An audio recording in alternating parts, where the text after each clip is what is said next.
पिछली क्लासेस में क्या पढ़ा था, कुछ याद है आपको? तो हमने अपनी पिछली क्लासेस में सर्कुलेटरी सिस्टम के बारे में पढ़ा था, समझा था ना? जिसमें हमने क्या समझा था? जिसमें हमने समझा था ब्लड के बारे में, ब्लड वेसल्स के बारे में और हार्ट के बारे में, जाना था ना? और अगर आपने वो क्लासेस मिस कर दी है या उसमें से कोई भी एक क्लास मिस कर दी हो तो मैं डिस्क्रिप्शन बॉक्स में लिंक दे दूंगी, वहां पे जाके आप देख लेना। ठीक, तो अब तो आपको पता ही चल गया कि आज का हमारा टॉपिक क्या है। तो आज का हमारा टॉपिक है हार्ट, जिसके अंदर हम थोड़ा सा हार्ट का इंटरनल स्ट्रक्चर उसके बारे में समझेंगे। और क्या समझेंगे? और हम समझेंगे ब्लड के सर्कुलेशन के बारे में, कि हमारी बॉडी में ब्लड का कैसे सर्कुलेशन होता है उसके बारे में जानेंगे। ठीक, तो हम 1 बाय 1 समझते हैं। तो सबसे पहले हम जानेंगे हार्ट के इंटरनल स्ट्रक्चर के बारे में। थोड़ा सा रिवाइज कर लेते हैं क्योंकि हमने पिछली क्लास में तो पढ़ ही लिया है ना?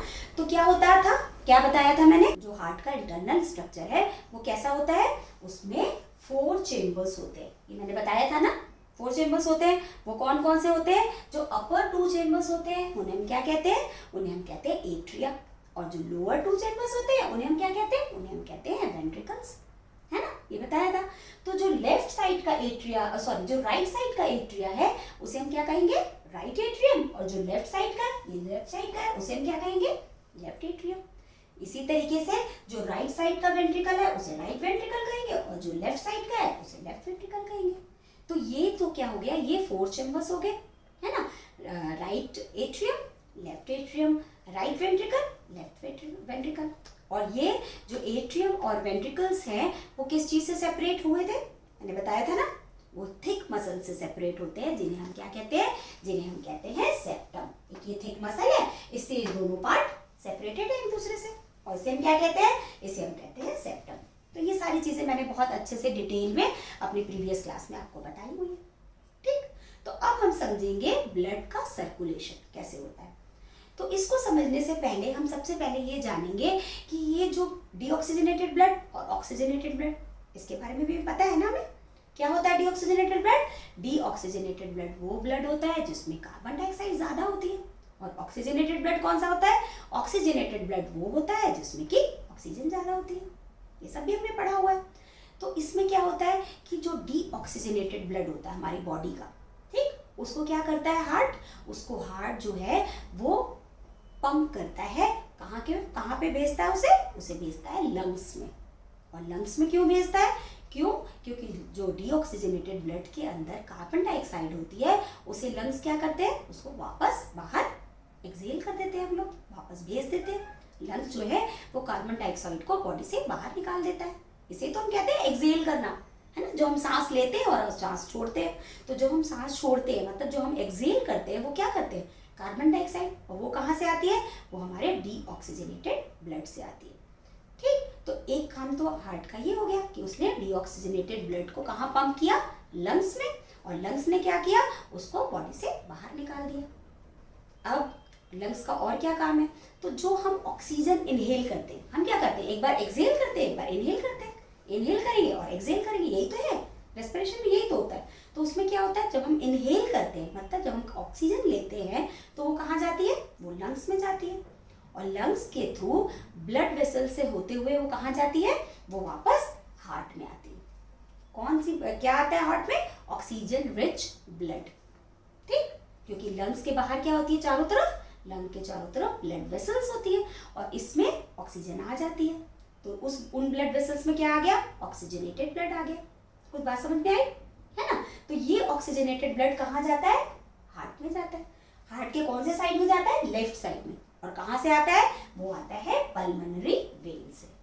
ठीक, ये मैंने बताया था कि जो हार्ट का लेफ्ट एट्रियम है, ठीक, ये लेफ्ट एट्रियम है ना हार्ट का, तो ये किससे कनेक्टेड है? ये पल्मोनरी वेन। ये पल्मोनरी वेन दिख रही है, इससे ये लेफ्ट एट्रियम जो है कनेक्टेड है। अब यहाँ पे क्या हुआ? लंग्स से जो ऑक्सीजनेटेड ब्लड आया वो कहाँ गया? इस एट्रियम में चला गया। किसके थ्रू? पल्मोनरी वेन के थ्रू चला गया। अब क्या हुआ? ये कॉन्ट्रैक्ट करेगा क्योंकि इसमें क्या हुआ? इसमें जो ब्लड भर गया, है ना? तो जब ये इसमें ब्लड भर गया तो फिर क्या होगा? ये वापस कॉन्ट्रैक्ट होगा, मतलब वो सिकुड़ जाएगा। ठीक, तो जब ये लेफ्ट एट्रियम कॉन्ट्रैक्ट होगा तो इसका जो ब्लड है, कौन सा ब्लड था इसमें? ऑक्सीजनेटेड ब्लड, जो रेड कलर से यहाँ पे दिख रहा है। ठीक है, तो ये यहाँ से कहाँ जाएगा? लेफ्ट वेंट्रिकल में, और किसके थ्रू, इनके बीच में एक वॉल्व होता है जो मैंने अपनी पिछली क्लास में बताया था, और इस वॉल्व को क्या कहते हैं, बाइकस्पिड वॉल्व। ठीक है, तो ये वॉल्व खुल जाएगा और ये लेफ्ट एट्रियम का जो ब्लड है वो कहाँ चला जाएगा, लेफ्ट वेंट्रिकल में चला जाएगा। ठीक, अब ये वॉल्व क्यों होता है यहाँ पर, ये वॉल्व यहाँ पे इसलिए होता है कि ये जो ब्लड एट्रियम से वेंट्रिकल पे आया, लेफ्ट एट्रियम से लेफ्ट वेंट्रिकल में आया, तो ये वापस एट्रियम में ना जाए, इसलिए ये वॉल्व होता है। समझ लो एक डोर है कि वहां से कोई गया तो वो डोर क्लोज हो गया। ठीक है, इसी तरीके से ये जो ब्लड है जब लेफ्ट एट्रियम से लेफ्ट वेंट्रिकल में आया तो ये डोर जो है वो क्लोज हो गया, माने ये बाइकस्पिड वॉल्व जो है वो क्लोज हो गया। यहाँ तक समझ में आया कि ऑक्सीजनेटेड ब्लड कहाँ से, पल्मोनरी लंग्स से पल्मोनरी वेन के थ्रू लेफ्ट एट्रियम में आ गया, और जो लेफ्ट एट्रियम था वो कॉन्ट्रैक्ट हुआ, और जब लेफ्ट एट्रियम कॉन्ट्रैक्ट हुआ तो कहाँ चला गया, लेफ्ट वेंट्रिकल में चला गया। ठीक, अब ये जो लेफ्ट वेंट्रिकल में ऑक्सीजनेटेड ब्लड आ गया, अब इसको आगे भी जाना है, हमारी बॉडी में जाना है, तो अब यहाँ ये कैसे जाएगा आगे, तो मैंने आपको पिछली क्लासेस में बताया है ना कि जो लेफ्ट वेंट्रिकल है वो किससे कनेक्टेड होता है, वो कनेक्टेड होता है एओर्टा से। ये दिख रहा है एओर्टा, ये क्या है, ये हमारी बॉडी की सबसे बड़ी आर्टरी जो होती है वो क्या है, वो एओर्टा है। ठीक, तो लेफ्ट वेंट्रिकल किससे कनेक्टेड हो गया, एओर्टा से। तो ये जो ऑक्सीजनेटेड ब्लड था अब वेंट्रिकल के थ्रू कहाँ चला गया, एओर्टा में, और एओर्टा से कहाँ गया, हमारी पूरी बॉडी में गया। ठीक, एओर्टा क्या है, मेन सबसे बड़ी जो आर्टरी है वो एओर्टा है। अब ये एओर्टा क्या करती है, ये एओर्टा जो आगे और फर्दर आर्टरीज में डिवाइडेड होती जाती है, बढ़ती जाती है। ठीक, और ये आर्टरीज कहाँ बढ़ती है, और आगे और छोटी आर्टरीज में डिवाइड हो जाती है, और फाइनली कैपिलरीज में चली जाती है। तो हमारे हर बॉडी ऑर्गन में कैपिलरीज होती है ना, जैसे हैंड में, फीट में, हर ऑर्गन में। ठीक है, तो इसमें क्या है, ये आर्टरीज कैपिलरीज में डिवाइड हो गई। अब ये जो ऑक्सीजनेटेड ब्लड था जो वेंट्रिकल के थ्रू एओर्टा में गया और वहां से आगे बॉडी में गया, तो वो कहाँ गया, हर ऑर्गन के सेल के अंदर चला गया। और ये क्यों गया सेल के अंदर, क्या जरूरत है ऑक्सीजनेटेड ब्लड को सेल के अंदर जाने की, वो इसलिए कि इसी ब्लड में फूड और ऑक्सीजन होता है, जिसकी किसको जरूरत है, हमारी बॉडी के हर ऑर्गन के हर सेल को, मतलब each cell requires food and oxygen, है ना। तो सबके पास ये चला गया। अब जब ये ऑक्सीजनेटेड ब्लड इसके अंदर गया सेल के अंदर, तो वहां से वेस्ट प्रोडक्ट भी निकला। वो कौन सा वेस्ट प्रोडक्ट था, वो था कार्बन डाइऑक्साइड और वाटर और भी बहुत सारी चीजें। अब ये जो वेस्ट प्रोडक्ट है, कार्बन डाइऑक्साइड है और सारी चीजें हैं, वो कहाँ जाएंगी, वो वापस कैपिलरीज में जाएंगी, है, हर ऑर्गन में कैपिलरीज है। और ये कैपिलरीज जो है वो वापस किस चीज में ज्वाइन होंगी, वो वापस स्मॉल वेन्स में। वो सारी कैपिलरीज कहाँ जाके मिलेंगी, स्मॉलर वेन्स में। ठीक, और ये वेन्स कहाँ होंगी, ये फिर आगे बड़ी वेन में, है ना। इस जो स्मॉलर वेन है वो आगे बड़ी वेन में जुड़ेंगी, और ये बड़ी वेन जो सबसे मेन वेन है हमारी बॉडी की, जो मैंने बताया था पिछली क्लास में, वो कौन सी है, वीना कावा, इससे अटैच हो जाएंगी। तो वो जो डीऑक्सीजनेटेड ब्लड था वो कैपिलरीज के थ्रू कहाँ जाएगा, पहले छोटी वेन्स में जाएगा, फिर उससे बड़ी वेन्स में, और फाइनली जो मेन वेन है क्या है, वीना कावा, उससे जाके मिलेगा। तो अब ये डीऑक्सीजनेटेड ब्लड पूरी बॉडी से होता हुआ कहाँ चला गया, इस वीना कावा में आ गया। ठीक, और ये वीना कावा कहाँ से कनेक्टेड है, मैंने बताया था आपको, ये जो वीना कावा है ये किससे कनेक्टेड है, राइट एट्रियम से।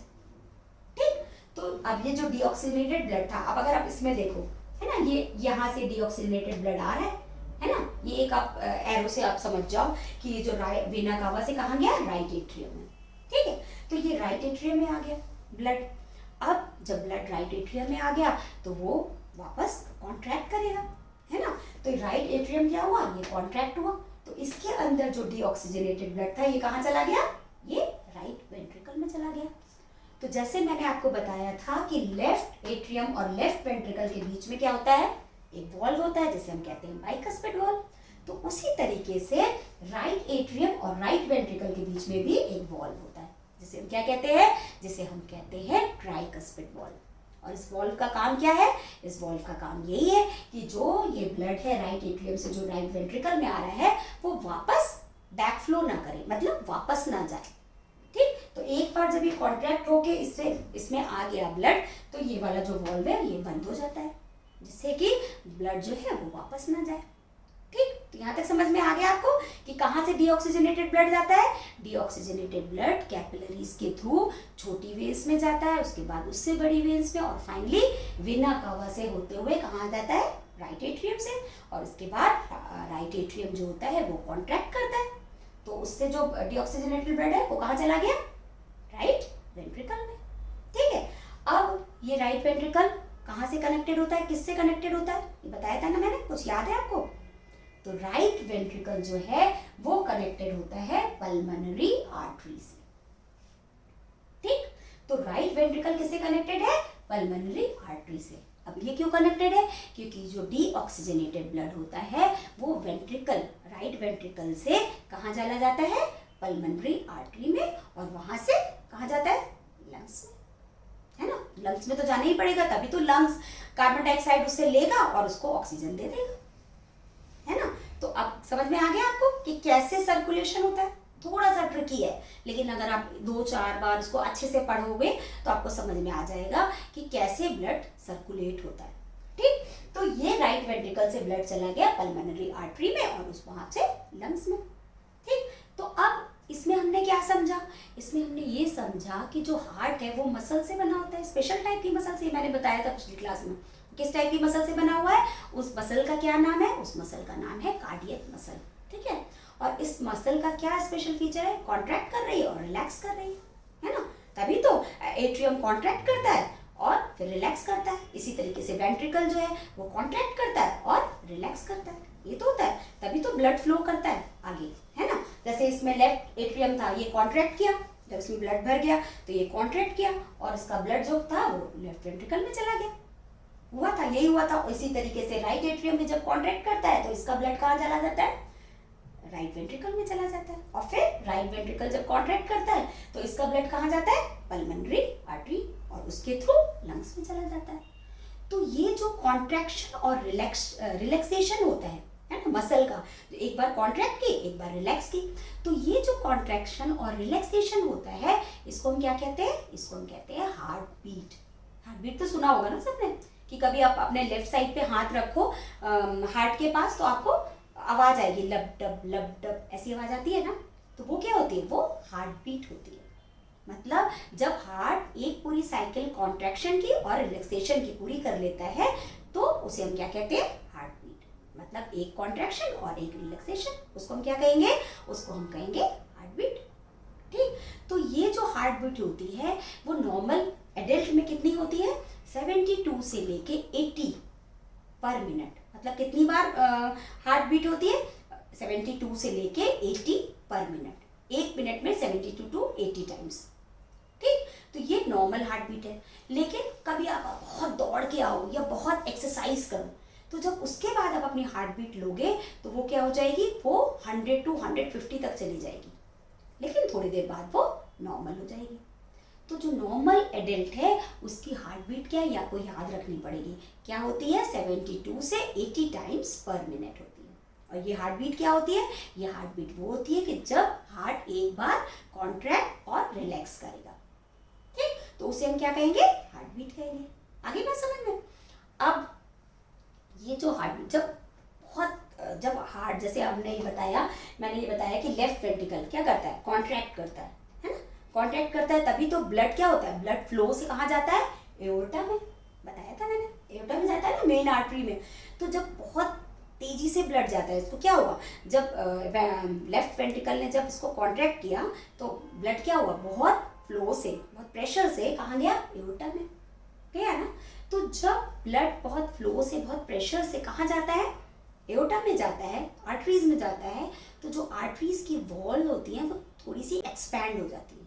और वो क्यों होती है, क्योंकि ब्लड जो है बहुत प्रेशर से एओर्टा में जाता है, किसके थ्रू, लेफ्ट वेंट्रिकल में जो ब्लड होता है वो जो जाता है एओर्टा में। तो जो वो एक्सपैंड होती है उसे हम क्या कहते हैं, उसे हम कहते हैं पल्स। ठीक, तो अब समझ में आया हार्ट बीट और पल्स में क्या डिफरेंस है। हार्ट बीट क्या होती है, जब हमारा हार्ट एक बार कॉन्ट्रैक्ट करता है और रिलैक्स करता है उसे हम क्या कहते हैं, हार्ट बीट कहते हैं। लेकिन जब हार्ट जो पंप होता है आर्टरी में हर बार, हर बार जब वो कॉन्ट्रैक्ट और रिलैक्स करेगा तो हर बार पंप होगा ब्लड आर्टरी में। तो जो पंप होगा हार्ट आर्टरी में ब्लड, तो हर बार आर्टरी क्या होगी, एक्सपैंड हो जाएगी थोड़ी सी। तो उस एक्सपेंशन को हम क्या कहते हैं, उसे हम कहते हैं पल्स। ठीक, तो 1 मिनट में जितनी बार आर्टरी एक्सपैंड होगी उसे हम क्या कहेंगे, उसको हम कहेंगे पल्स रेट। ठीक, तो ये आपको पल्स रेट के बारे में पता होगा। तो पल्स रेट क्या होगी, पल्स रेट जो होती है वो हार्ट बीट के बराबर होती है। क्यों, क्योंकि जितनी बार हार्ट कॉन्ट्रैक्ट और रिलैक्स करेगा उतनी बार जो आर्टरी है वो एक्सपैंड होगी, है ना। तो वो पल्स रेट क्या हुई, हार्ट बीट के बराबर हुई। तो तभी तो आपने देखा है ना कि डॉक्टर्स जो होते हैं, जब हम जाते हैं, हम बीमार पड़ते हैं, तो डॉक्टर्स हमारे रिस्ट पे उंगली ऐसे फिंगर रख के बताते हैं ना, पल्स रेट बताते हैं कि पल्स वो चेक करते हैं। तो क्यों करते हैं कि जो हमारे रिस्ट पे आर्टरी है वो सरफेस पे होती है। बेसिकली आर्टरीज क्या होती है, डीप इनसाइड हमारी बॉडी के अंदर होती है, लेकिन रिस्ट पे या नेक के पीछे ये कुछ ऐसी जगह पे है जहाँ पे आर्टरी सरफेस पे होती है। तो डॉक्टर्स क्या करते हैं, उसके ऊपर फिंगर रख के, अपने इंडेक्स फिंगर और ये फर्स्ट फिंगर और मिडिल फिंगर ऐसे रख के उस पर पल्स रेट को चेक करते हैं। ठीक है, अब आपको समझ में आया कि कैसे पल्स रेट को चेक किया जाता है ना। तो ये हो गई, और पल्स रेट भी क्या होगी, 72 to 80 times in a minute, मतलब पर मिनट 72 to 80 टाइम्स होगी पल्स रेट।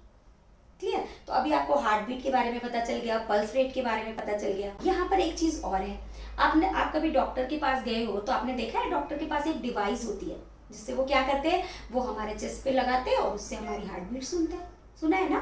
तो उसे क्या कहते हैं, उसे कहते हैं स्टेथोस्कोप। तो स्टेथोस्कोप क्या होता है, उसमें 2 ईयर पीसेस होते हैं और वो दोनों ईयर पीस किससे कनेक्टेड होते हैं, एक रबर ट्यूब से कनेक्टेड होते हैं, और उस पे बेस पे एक चेस्ट पीस होता है जिसको हमारे चेस्ट पे लगाते हैं डॉक्टर साहब, है ना। और जो दोनों ईयर पीस होते हैं वो अपने कान में लगाते हैं, है ना। तो उस चेस्ट पीस में क्या होता है, उस चेस्ट पीस में एक डायाफ्राम होता है। और ये डायाफ्राम क्यों होता है, वो डायाफ्राम इसलिए होता है कि जो हमारी हार्ट बीट है उसको वो, उसकी आवाज़ को वो तेज कर देता है। ठीक, और वो जो आवाज़ होती है वो डॉक्टर के कान में जाती है, जिससे कि वो हमारी हार्ट बीट को अच्छे से सुन सके और ये पता कर सके कि हार्ट बीट हमारी नॉर्मल है या नहीं है। तो ये क्या है, ये स्टेथोस्कोप है, ये तो हर बच्चे ने देखा होगा। ठीक, तो आज हमने क्या समझ लिया, तो आज हमने ब्लड के सर्कुलेशन के बारे में बहुत अच्छे से समझ लिया और ये भी समझा कि हार्ट किस किस आर्टरी और वेन से कनेक्टेड होता है ना। तो जिसमें हमने क्या समझा, जिसमें हमने सबसे पहले समझा कि लेफ्ट एट्रियम किससे कनेक्टेड है, पल्मोनरी वेन से कनेक्टेड है, और लोअर साइड में किससे कनेक्टेड है, लेफ्ट वेंट्रिकल से कनेक्टेड है। और लेफ्ट वेंट्रिकल किससे कनेक्टेड है, लेफ्ट वेंट्रिकल जो है वो एओर्टा यानी कि मेन आर्टरी से कनेक्टेड है। ये तो समझा हमने। और इसी तरीके से राइट एट्रियम किससे कनेक्टेड है, बताओ। तो राइट एट्रियम जो है वो मेन वेन यानी कि वेना कावा से कनेक्टेड है, और लोअर साइड पे किससे कनेक्टेड है, राइट वेंट्रिकल से। और राइट वेंट्रिकल फिर लोअर साइड में किससे कनेक्टेड है, पल्मोनरी आर्टरी से।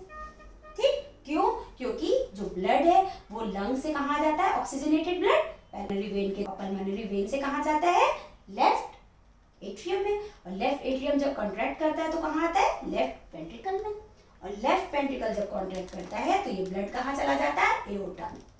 ठीक, और एओर्टा से पूरी बॉडी में चला जाता है। उसी तरीके से डीऑक्सीजनेटेड ब्लड वीना कावा से कहाँ आता है, राइट एट्रियम में। फिर राइट एट्रियम जब कॉन्ट्रैक्ट करता है तो ब्लड कहाँ चला जाता है, राइट वेंट्रिकल में। और ये जो वॉल्व होते हैं इनके बीच में ये बंद हो जाते हैं जब ब्लड राइट वेंट्रिकल में चला गया। ठीक, और फिर राइट वेंट्रिकल किससे कनेक्टेड होता है, पल्मोनरी आर्टरी से। तो पल्मोनरी आर्टरी के थ्रू कहाँ चला जाता है, ये लंग्स में चला जाता है ना। तो ये हमने पूरा फंक्शन समझा। तो यहाँ पे क्या है, जो हार्ट है वो सिंगल पंप की तरह काम नहीं करता, वो डबल पंप की तरह काम करता है। एक पंप क्या हुआ, जो कि ऑक्सीजनेटेड ब्लड को बॉडी में पहुंचाता है, और दूसरा पंप क्या हुआ, जो डीऑक्सीजनेटेड ब्लड को लंग्स में पहुंचाता है। क्लियर। तो एक बार क्या होता है, ऑक्सीजनेटेड ब्लड हार्ट से होता हुआ बॉडी में जाता है, और दूसरी बार क्या होता है, डीऑक्सीजनेटेड ब्लड हार्ट से होता हुआ कहाँ जाता है, लंग्स में जाता है।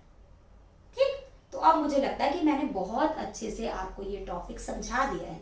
लेकिन अगर फिर भी आपको कहीं भी कोई भी प्रॉब्लम है, कोई भी आपके क्वेश्चंस या क्वेरीज हैं, तो आप क्या करोगे, उससे कमेंट बॉक्स में जाके पूछ लोगे।